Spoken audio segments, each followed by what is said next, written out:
بسم اللہ الرحمن الرحیم۔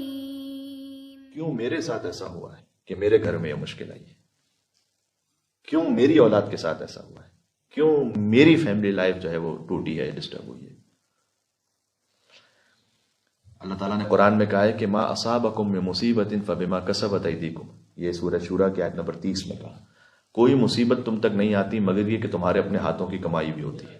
وَيَعْفُ عَنْ كَثِيرٍ، اور بہت سو کو تو ہم معاف کر دیتے ہیں، بہت سی خطاؤں کو تو۔ یہ ساری مصیبتوں کا ہم تمہیں یہاں پر کوئی عذاب نہیں دیتے، اکثر کو تو معاف کر دیتے ہیں، کچھ آتی ہیں تم پر اس مصیبت کا اثر۔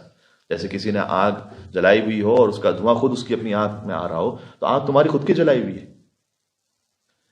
مولا کائنات کے ایک صحابی نے کہا کہ بہار الانوار میں علامہ مجلسی نے اس روایت کو لکھا ہے کہ مولا آج میں صبح گھر سے نکلا تو ایک بچھو اسکارپیو اس نے مجھے ڈس لیا۔ تو مولا نے کہا کہ یہ تمہارے اپنے عمل کا نتیجہ تھا جو تم پر یہ مصیبت آئی ہے۔ نے کہا کہ مولا میرا کون سا عمل ایسا ہے، میں تو صبح نکلا تو میں نے جو جیسے سلیپرز ہوتے ہیں چپل میں اپنا پیر رکھا تو اس میں بچھو تھا اندر، اس نے مجھے ڈنک مار لیا۔ مولا نے کہا کہ یاد ہے فلاں دن ایک محفل میں سلمان کی غیبت ہو رہی تھی اور تم نے اسے دفاع نہیں کیا تھا۔ ایک مومن کی تمہارے سامنے غیبت ہو رہی تھی اور تم خاموش بیٹھے رہے تھے، یہ اللہ تعالیٰ نے اس کی سزا دی ہے تمہیں۔ کیا ہی بہتر کہ سزا دنیا میں مل جائے اور آخرت تک نہ جائے۔ بات واضح ہو رہی ہے؟ مل کے اور صلوات بھیج دیں ہماری خطاؤں کی معافی کے لیے۔ اللہم صلی علی محمد وعلی محمد۔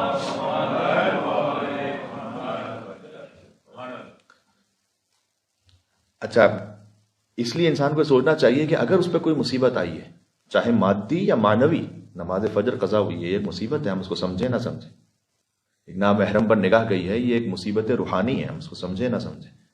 تو یہ کیا ایسی بات تھی کہ مجھ سے کیا ایسی خطا ہوئی ہے کہ میں اس معاملے میں اس طرح سے گرفتار ہوا؟ اگر وہ بات سمجھ میں آ جائے اس کو ٹھیک کر لیں۔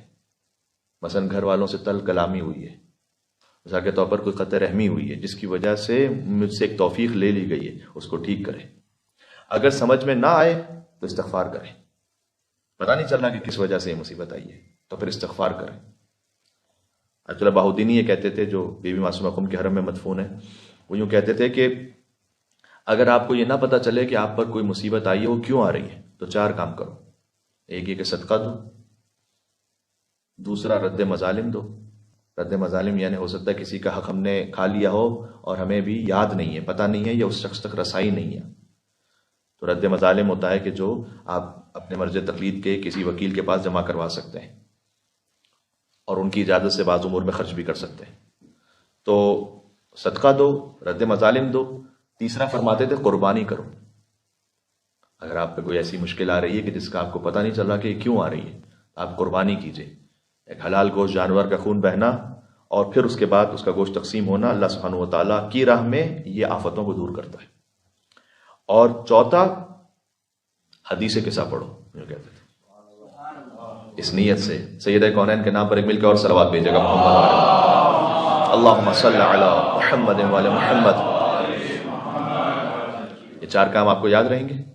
صدقہ دیجئے، رد مظالم، قربانی آپ یہاں نہیں کروا سکتے تو آپ اپنے شہر میں اپنے وطن میں کروا لیجئے، کہیں بھی کروا لیجئے، اس نیت سے ہو سکتی ہے۔ حضرت سید محمد کی قربانی بھی بڑی معروف ہے، آفتوں سے دوری کے لیے، منت کی وعلیکم السلام سے پورے ہونے کے لیے، اور بالخصوص ازدواج یا اولاد کے کسی حوالے سے کوئی منت ہو کسی کی تو اس کے لیے حضرت سید محمد ابن امام علی نقی علیہ السلام جو امام حسن عسکری کے بھائی ہیں، بلد میں مدفون ہیں، بڑی جلیل القدر شخصیت ہے، اور ان کے القاب شبیہ ہیں حضرت عباس علیہ السلام کے القاب کے، تو حاجتوں کا دروازہ ہے۔ تو ان کے نام سے کوئی قربانی یا ویسے ہی عمومی طور پر کوئی قربانی کروا کے، اور 14 فرماتے تھے حدیث قصہ پڑھو۔